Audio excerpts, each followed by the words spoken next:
according to regulations and the Uniform Code of Military Justice. According to regulations and the Uniform Code of Military Justice. So help me God. So help me God.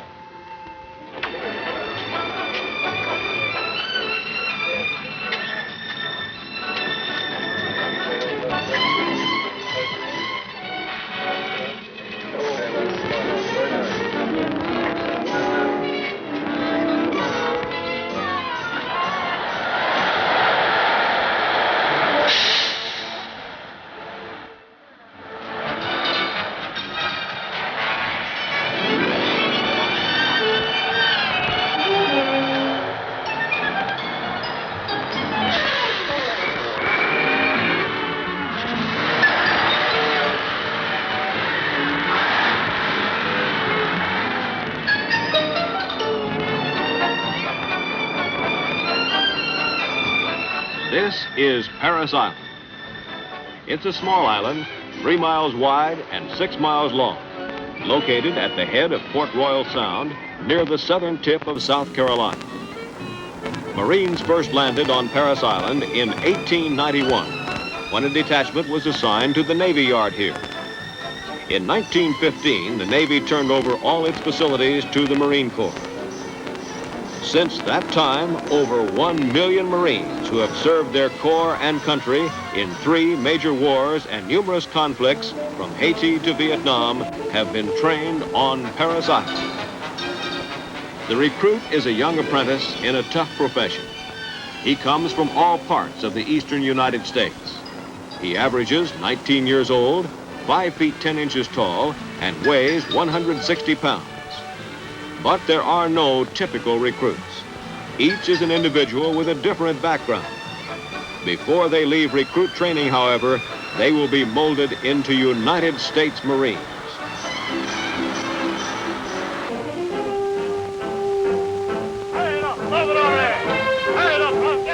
Upon arrival, the recruits are taken directly to the recruit receiving barracks, where they undergo their initial processing.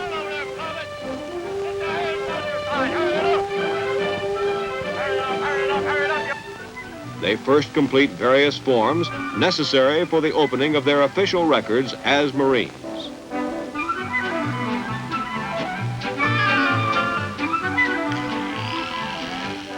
They receive their first Marine Corps haircut.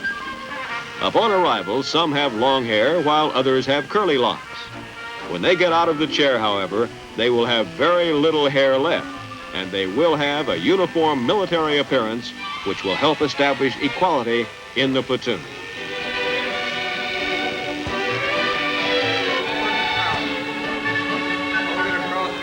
They receive a basic issue of personal articles needed while in training. Pick up the other towel. Hold it across your chest. Private, you now have 2. They also go through the hygienics unit, where they get rid of their civilian clothes, clothing that will not be needed for quite a while.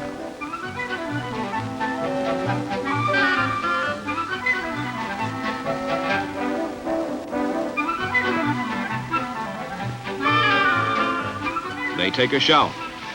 The purpose of the shower is to clean them, but we like to think that it is washing away old habits and ideas. They receive utility uniforms and other clothing necessary for training.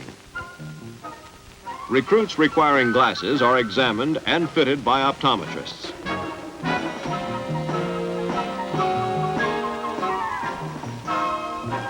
A full staff of dentists is aboard the depot to administer the recruits' dental needs. After a recruit platoon has been formed, they are turned over to their drill instructors, who will train them for duty with the world's finest military organization. A team of 3 of the best non-commissioned officers in the Marine Corps is assigned to each platoon. They have the job of molding these raw recruits into United States Marines. At least one of these non-commissioned officers will be with the platoon 24 hours a day for 9 consecutive weeks. Get your heels together! Stand up! Get them together! On their floor, they look like they wiggle in the knees! Get them straight! To train them, they must control them.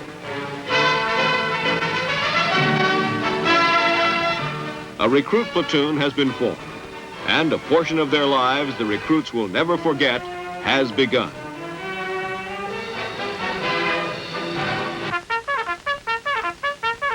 Reveille for the recruits goes at 4:55 a.m.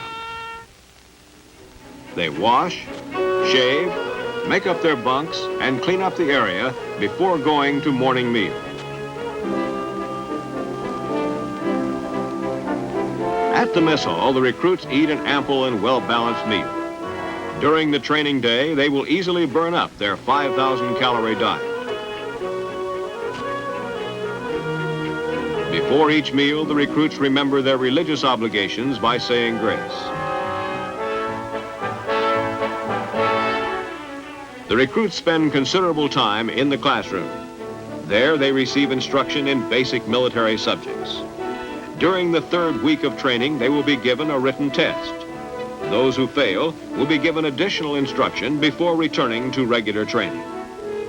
Near the completion of training, another test will be given, so that the progress they have made during the entire period can be evaluated.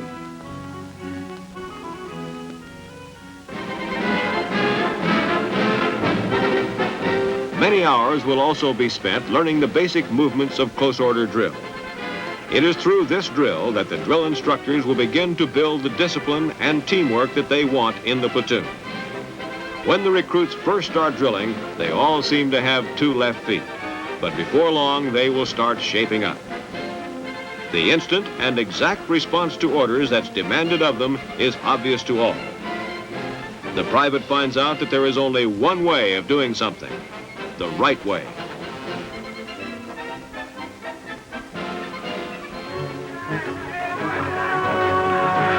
Physical training is also stressed here at Parris Island. Many hours are devoted to reconstruction of 19 years of improperly toned muscles, which must be conditioned in 9 short weeks. This program is conducted by both the physical training instructor and the drill instructor. The Marine Corps Obstacle Course provides an excellent physical conditioning device. The course consists of a series of unique obstacles which develop strength and coordination. The first time a recruit runs the course, he finds it is a challenging, near impossible feat. However, after weeks of intensive conditioning, he is able to negotiate the obstacles with little difficulty.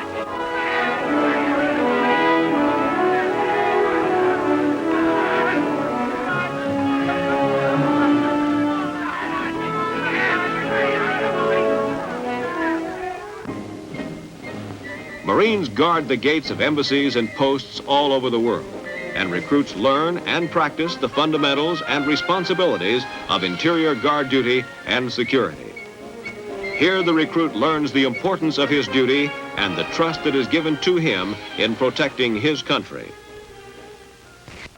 In the evening, the recruits are given an hour free time. During this time, the recruits devote their time to personal activities such as writing letters. Free time is supervised by a drill instructor, and the activities must be constructive.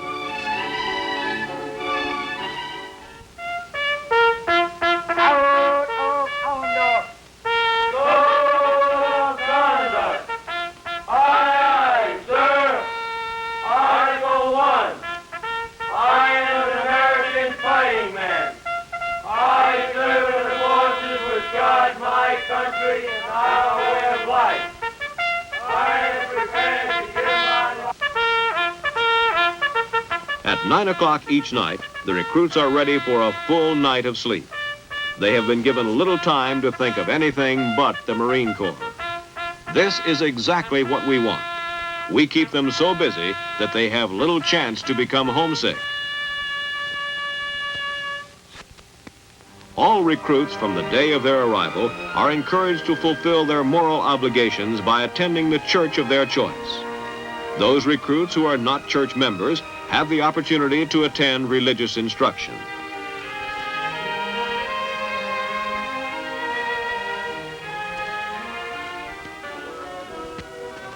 Recruits also attend the chaplain's classroom lectures, which emphasize the importance of the old-fashioned moral virtues in building men worthy of our Corps. Now let us look at the Special Training Branch, which was organized for the recruits who are unable to keep up in training. The Physical Conditioning Platoon is divided into two sections. The overweight section is designed to reduce the obese recruit through a program of scheduled exercises and low-calorie diet of about 2,200 calories. The efforts of the overweight section are twofold. First, a recruit must lose half of his required weight loss. Second, he must pass a strength test in order to return to regular training. The average loss of weight for each recruit in the section is 1 pound per day. The physically weak enter a program of high-protein diet and physical training designed to stimulate and build up muscles the recruit had not realized were there.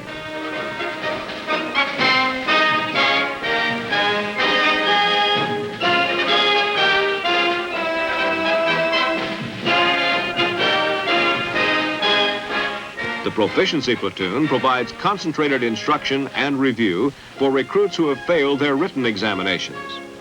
This training is accomplished on the weekend, and those recruits who pass a retest return to their regular platoon. Those who fail are retained to receive instruction at a slower pace. Recruits who have an extremely difficult time adjusting to the military environment are assigned to the Motivation Platoon. Here, they will receive instruction that will stimulate their desire to return to training and to become a successful member of a regular platoon. When the recruits have shown that they can meet the demands of recruit training, they return to a regular platoon.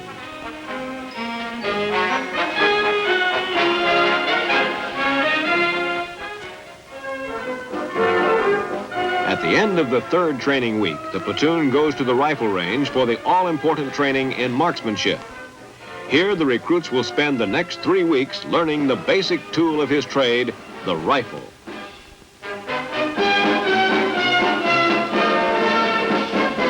The platoon is assigned a primary marksmanship instructor who teaches all marksmanship training.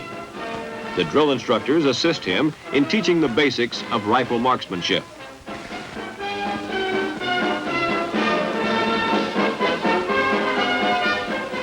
Through many hours of snapping in, recruits develop the muscle coordination and confidence necessary to become a qualified Marine rifleman.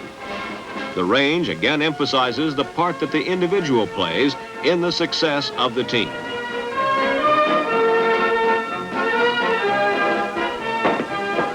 Qualification Day is a big event in the life of the recruit and to his platoon. The standards of excellence are high, but the results for individual and team efforts are well worthwhile. Already on the firing line. Shoot on your own target.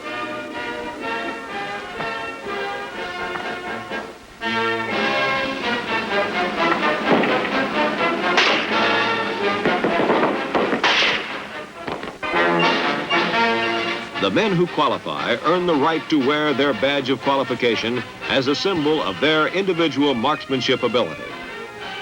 The Commanding General's Trophy is awarded to the platoon with the highest percentage on each qualification day. This is done to stress the importance of teamwork between the marksmanship instructor, drill instructors, and the recruits.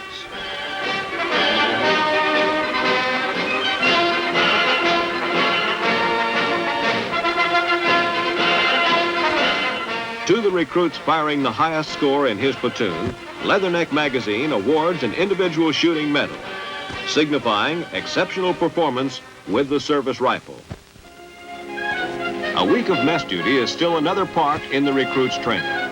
They learn the duties of messmen and become familiar with the operation of a mess hall.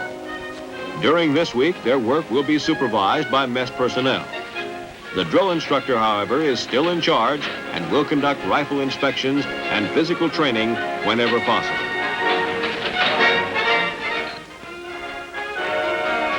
The recruits also participate in battalion and regimental field meets. Each battalion selects teams to compete in the monthly regimental field meet. This competition is used to build pride, teamwork, and esprit de corps within the units. These events press home the point that if one man lags, the team will suffer, and the burden will fall on the remaining members.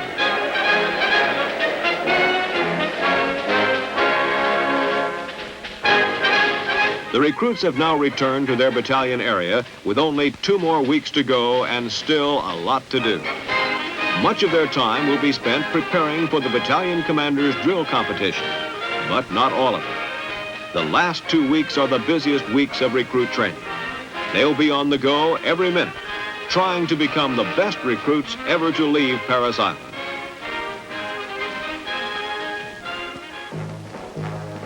It is during this final phase of training that recruits learn and apply skills in close combat. They are taught footwork and basic bayonet attack movements by experts. The skills are mastered by many hours of practical application on reaction courses which realistically simulate combat conditions.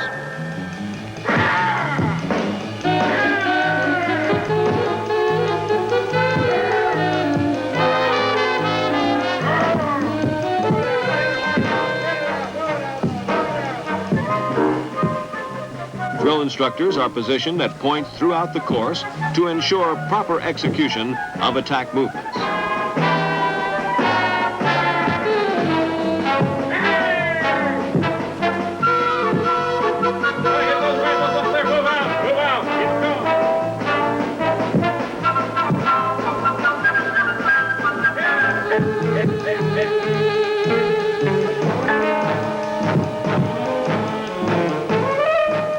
Bugle sticks and protective equipment enable recruits to engage in bayonet fighting bouts where they can experience bodily contact and develop aggressiveness, which is a quality most necessary in a good bayonet fight.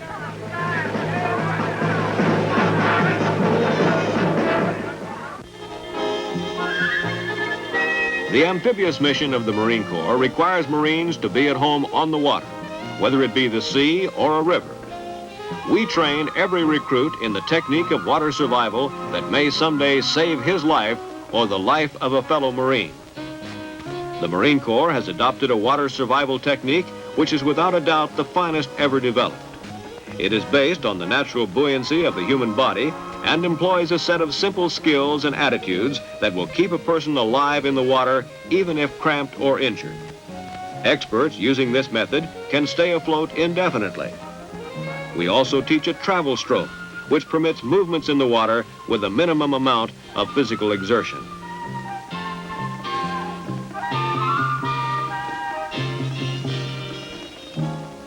The confidence course training is designed to develop coordination, confidence, and determination within each recruit. The recruit must exercise his own initiative in maneuvering himself through 13 different obstacles, each providing a different challenge. This training helps the recruit overcome fear of height by demanding the execution of obstacles which are up to 40 feet high.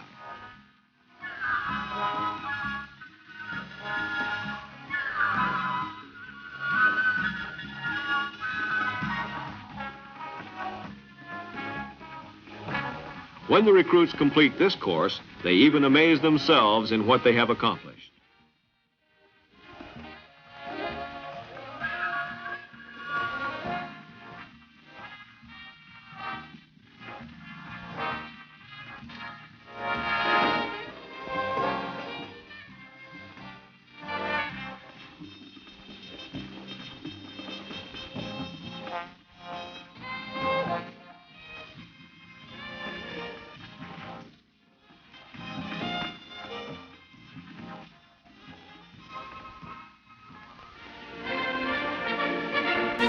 In their 8th week of training, the recruits go on an 8-mile training hike to Elliott's Beach for an overnight bivouac.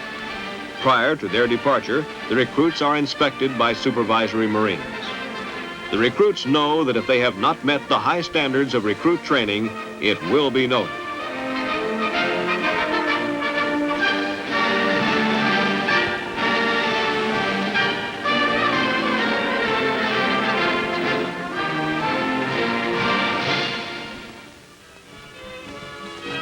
For most of these recruits, this first 8-mile hike is a preview of the many hikes of the future in every climb and place where the Marines can and will take a gun.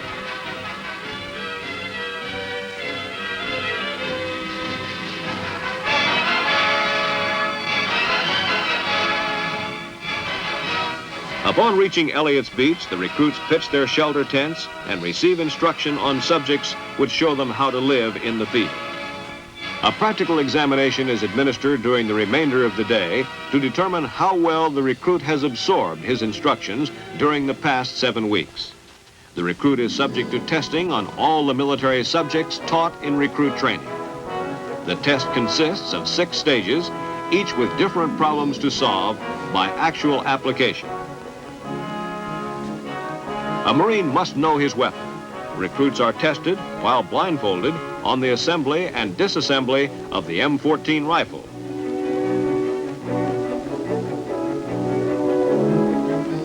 Knowledge of first aid may one day save the life of a brother Marine. In this test, recruits must properly treat simulated wounds.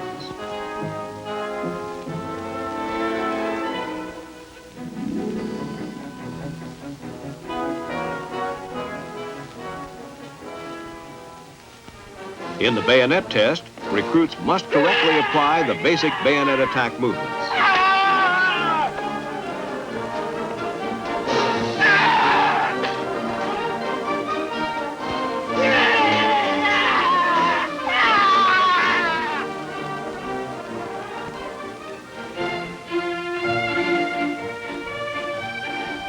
In the final phase of training, the tempo increases.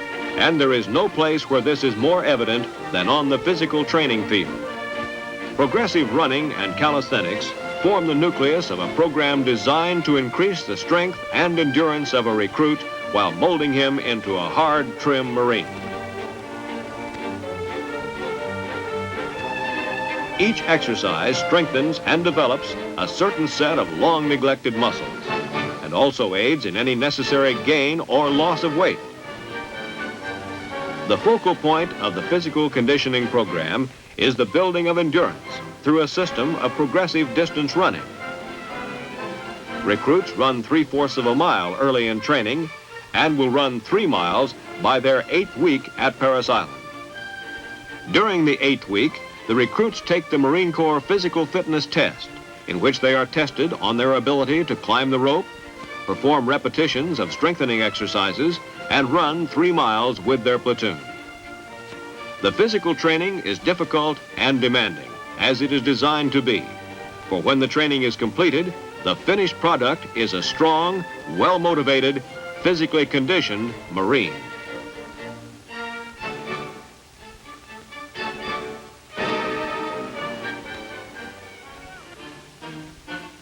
You will remember seeing this platoon at the beginning. They were raw recruits, unaccustomed to their new military way of life, unsure of themselves, and undisciplined. This is that same platoon just 9 weeks later. Some of the original recruits are missing. They are the ones that could not measure up. The platoon is now ready to demonstrate at the battalion commander's drill competition their ability to execute individual and unit movements with snap and precision. A mistake now will be seen and will reflect in the platoon rating.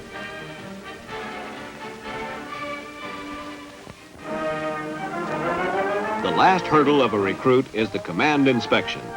This is his chance to prove that he has measured up to the high standards expected of him. Here, the regimental commander and the battalion commander have the opportunity to personally inspect each recruit.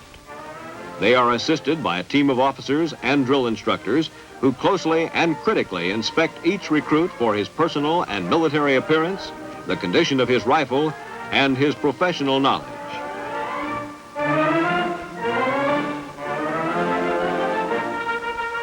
The work of the recruit and their drill instructors is done, and now comes the final review.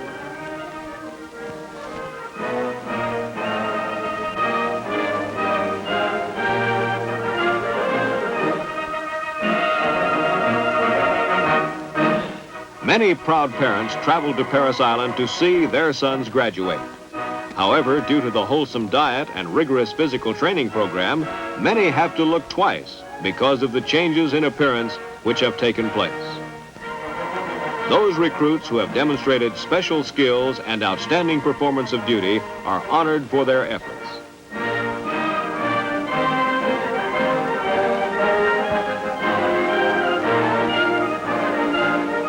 The highest award a recruit can receive is the American Spirit Honor Medal, which is given through the Department of Defense by the Citizens Committee for the Army, Navy, and Air Force.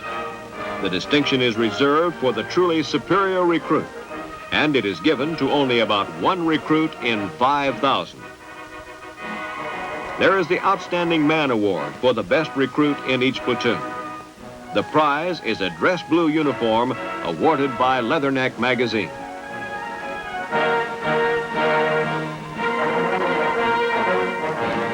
The high shooter in each platoon receives a certificate as a symbol of his marksmanship skill. In addition, up to 10% of each platoon may receive meritorious promotion to private first class.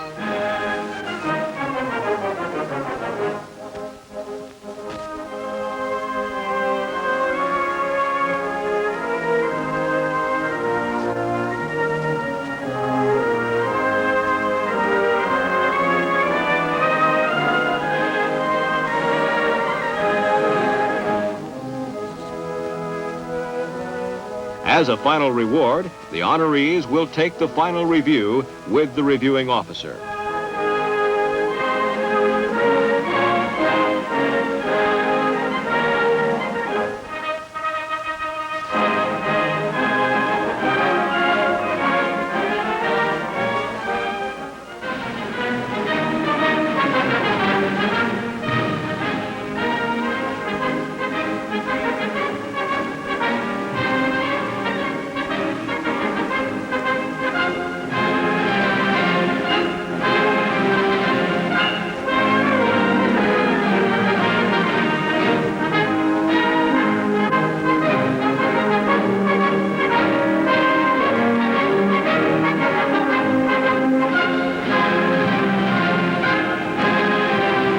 This is a memorable occasion in the lives of these recruits. Until this final review and graduation ceremonies, they have always been called recruits or privates. From this day forth, they will be called Marines and will be given the responsibility of Marines. Great demands have been placed upon them here at Parris Island, and they have met the challenge. They are, and in all respects have earned the title, United States Marine.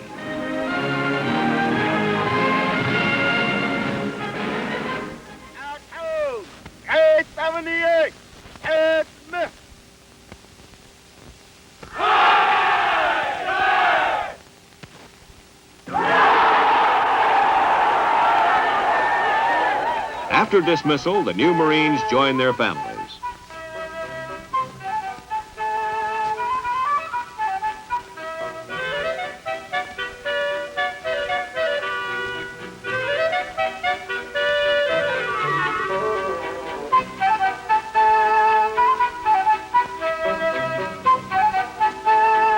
They and their families are served refreshments in their mess hall. Later, they will tour the battalion and proudly show their parents the training at Parris Island.